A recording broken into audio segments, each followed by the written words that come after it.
На часах камеры наблюдения 4:20. В это время до магазина в турецком Газиантепе докатились подземные толчки. Тряска не прекращалась 1,5 минуты. Не все здания смогли ее выдержать. Пострадавших бросились спасать их же соседи. Эпицентр землетрясения находился в 20 километрах от города Газиантеп. На него пришлась большая часть разрушений. Землетрясение повредило и газопровод возле города Кахраман-Мараш на юге страны. Он загорелся. Позже турецкий газовый оператор сообщил, что в пострадавшие районы приостановлена подача топлива. К сожалению, землетрясение чрезвычайно высокой интенсивности, очень масштабное. Оно затронуло большую площадь 10 наших провинций. К утру стали понятны масштабы бедствия. На десятки километров от эпицентра землетрясения разрушены дома, повреждены дороги. В Газиантепе обрушились башни и стены крепости из списка наследия ЮНЕСКО. Серия авторшоков, которые продолжались все утро, добили дома, устоявшие ночью. Это Малатия, город почти в 200 километрах от эпицентра землетрясения, но на пути самых интенсивных толчков. Сегодня там около нуля и снег с дождем. В такую погоду люди часами оставались на улице, не рискуя возвращаться в квартиры.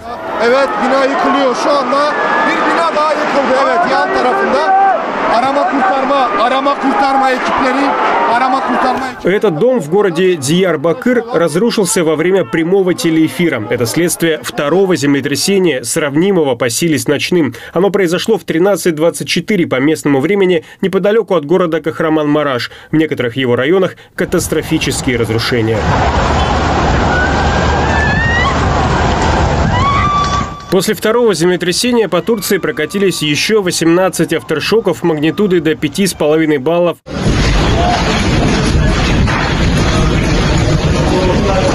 Новые толчки прервали экстренное заседание турецкого министра транспорта и инфраструктуры.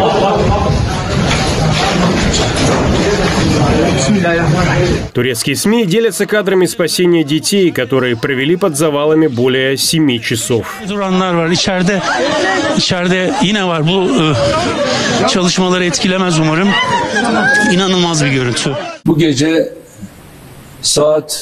Сегодня ночью мы пережили самое страшное бедствие века со времен Эрзинджанского землетрясения 1939 года.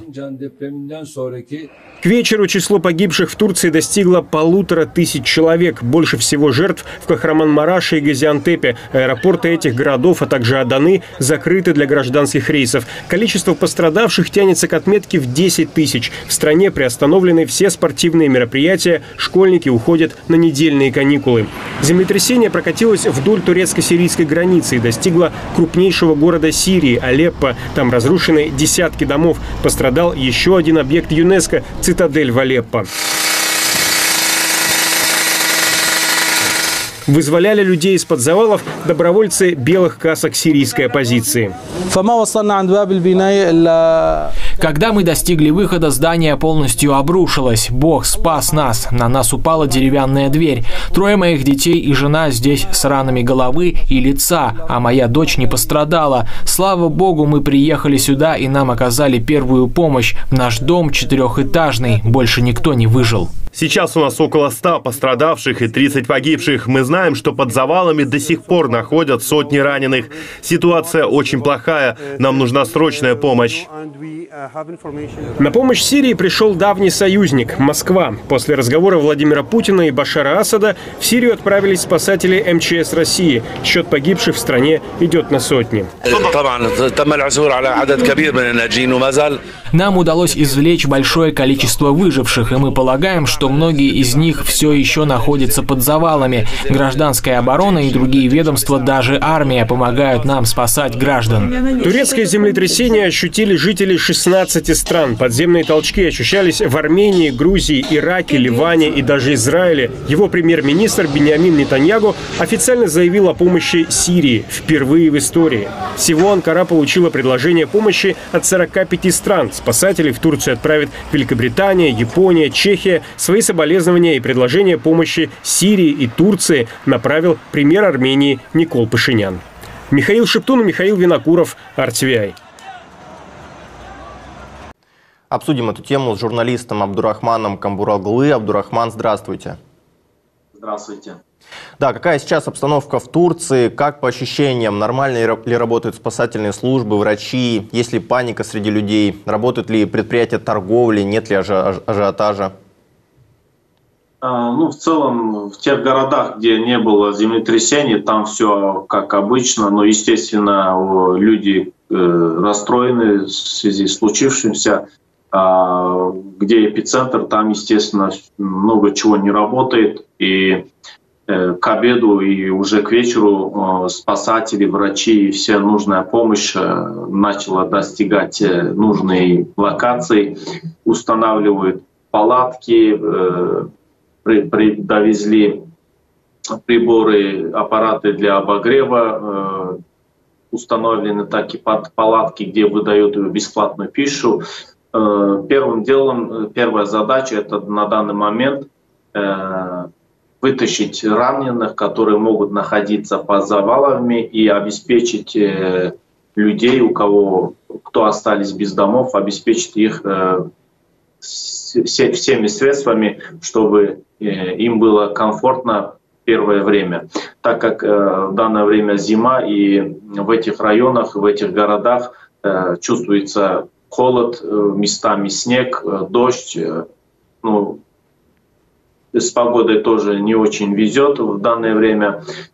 И также тянутся со всей Турции, со всех сторон группы помощи, скорой помощи, врачи, все, что нужно в больших количествах, пытаются довести и достичь города, где в данное время нужна помощь. И, насколько мне известно, также ограничили въезд гражданских лиц, чтобы они не создавали, так сказать, пробки в этих районах и въезд в эти города. Пускают только людей, у кого есть опыт работы именно по завалам. Пострадала сильно и Сирия. На ваш взгляд, на фоне вот этой трагедии можно ожидать контактов Дамаска и Анкары? Контакт с Дамаском, Анкары, он ведется, хоть об этом не говорится так более обширно, но есть какой-то контакт. Это несколько раз подтверждала текущая власть, потому что и Анкара, и Дамаск, они заинтересованы наладить отношения, но как это получится, пока что нет деталей. Но, естественно, в такие минуты смягчается, так сказать, обстановка, и если есть желание, естественно, это может стать каким-то толчком дополнительным, чтобы наладить отношения. Также напомню, что Израиль — одна из первых стран, которая откликнулась на Турцию по передаче помощи, и в том числе Азербайджан, и отношения между Турцией и Израилем тоже немного натянуты. Несмотря на это, Израиль была среди тех стран, которые откликнулась первым и предложила помощь. А как эта трагедия скажется на самом Эрдогане и в преддверии выборов? Консолидация нации вокруг лидеров в сложный период, или все же будет обостренное внимание к неизбежным проблемам при ликвидации такого стихийного бедствия?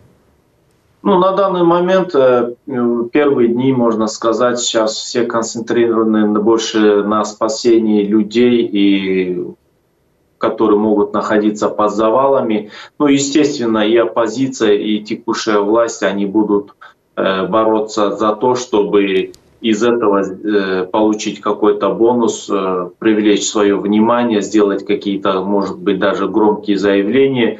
Это и там отразится как и позитивно, так и негативно. А как вообще можно оценить готовность властей к землетрясениям? Предпринимались ли меры для снижения последствий? Не секрет, что качество строительства домов на Востоке далеко не везде идеально, много сделано на скорую руку, из не самых качественных материалов. Как вообще с этим в Турции? Ну, большой урок для Турции было землетрясение, которое было в 1999 году. Это в Стамбуле и городе Дюзже. После этого были введены много законопроектов, construire должны были бы пресекать и отслеживать качество строительств, построек. Естественно, это все проводилось, ввели новые нормы, стандарты, материалы, которые должны были использоваться. Но не надо забывать также, что есть постройки, которым больше 40, больше 50 лет. И эти здания так или иначе тоже есть, и они устарели.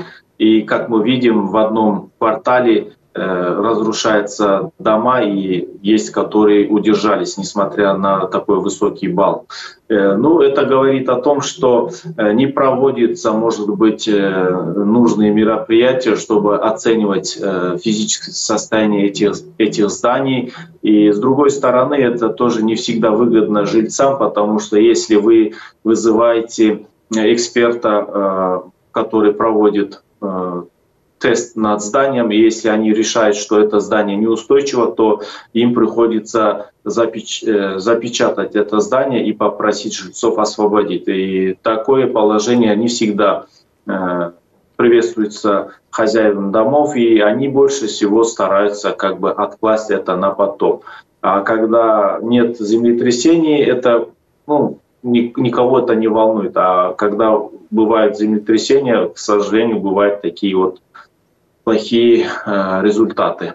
Но несмотря на это, мэрия, нужные органы проводят подобные мероприятия, но, как мы видим, это недостаточно, потому что все еще и в Стамбуле, и в других городах есть очень старые постройки, даже, может быть, не совсем старые, но они строились по старым меркам, по старым каким-то представлениям, которые не соответствуют сегодняшним стандартам. Спасибо. Журналист Абдурахман Камбураглы был с нами на связи из Стамбула. А мы продолжим обсуждение темы с заведующим лабораторией сильных землетрясений и сейсмометрии Института физики Земли Рубеном Татевасяном. Рубен, здравствуйте. Здравствуйте. В Турции произошло уже несколько крупных землетрясений. Чего ждать дальше? Будут ли еще толчки? Ну, толчки наверняка будут, можно в этом не сомневаться. Можно обсуждать и думать о том, будут ли они такими же сильными, близкими по силе или нет. Но, в принципе, автошоковые серии после таких мощных землетрясений, это действительно очень крупное сейсмическое событие, они продолжаются не один месяц. Конечно, со временем все-таки общая закономерность такова, что сила этих подземных толчков уменьшается, но ощутимые сотрясения будут еще достаточно долго. Это вполне уверенно можно утверждать. И тут еще проблема в том, и это было и в этих кадрах, которые были показаны, что повторные толчки происходят уже после главного толчка, когда большинство зданий, они повреждены, и даже если не произошло обрушение при главном толчке, который был, конечно, сильнее, чем последующие, то последующие толчки, они происходят уже и воздействуют на поврежденные здания, поэтому несущая их способность сильно уменьшена, и, к сожалению, можно ожидать и дальнейших повреждений, разрушений. Да, насколько вообще страна может быть готова к катастрофам подобного масштаба? Понятно, что в Сирии с этим похуже, а если брать довольно такое развитое государство, как Турция? Вы знаете, смотря что вы имеете в виду, если речь идет подготовка, скажем, службы спасения, которые могут быстро оказать помощь, это одно направление готовности страны к сейсмическим катастрофам. В этом отношении это не сильно отличается от готовности по отношению к любой другой катастрофе. Если вы имеете в виду возможность прогноза землетрясений, то, вообще-то говоря, это все еще является научной проблемой. довольно далекой от того состояния, чтобы называть ее решенной для практических нужд. Если же говорить о том, о чем и вот журналист перед этим упоминал, а именно о стандартах, установленных для строительства, то, конечно, в странах, скажем так, технологически и экономически более развитых с этим дела обстоят получше. Но все-таки я бы хотел отметить, что, конечно, такие разрушения, которые бы сейчас произошли, их нельзя, по крайней мере, точно не все можно отнести к качеству строительства, потому что это как сейсмическое событие, как природное явление, то землетрясение, которое произошло сегодня, это очень крупное сейсмическое событие. Можно ли ожидать чего-то подобного в других регионах мира, учитывая, что толчки почувствовали, например, в Грузии? Значит, в других регионах мира, конечно, они тоже могут быть, но это не значит, что они хоть как-то с этим связаны. Понимаете, там было землетрясение, скажем, 1939 года, которое было упомянуто тоже в этом ролике. Там это была очень крупная сейсмическая катастрофа. Но это совершенно другая система разломов, совершенно это связано с североанатолийской системой разломов. Это совсем другая история. Здесь землетрясение произошло, скажем так, оно не было спрогнозировано, но оно, безусловно, было ожидаемо, потому что оно произошло в таком сейсмоактивном районе, который никак нельзя назвать внезапным это сейсмическое событие. Здесь происходит контакт анатолийской, аравийской плиты, и вообще сочленение еще идет южнее африканской плиты, поэтому это довольно сложный с точки зрения планетарной геодинамики и сейсмотектоники узел. И подобные землетрясения здесь, я не знаю, были ли подобной же величины, но то, что они, безусловно, были, и еще будут, это можно быть уверенным в этом. Да, спасибо. С нами на связи был заведующий лабораторией сильных землетрясений и сейсмометрии Института физики Земли Рубен Татевосян.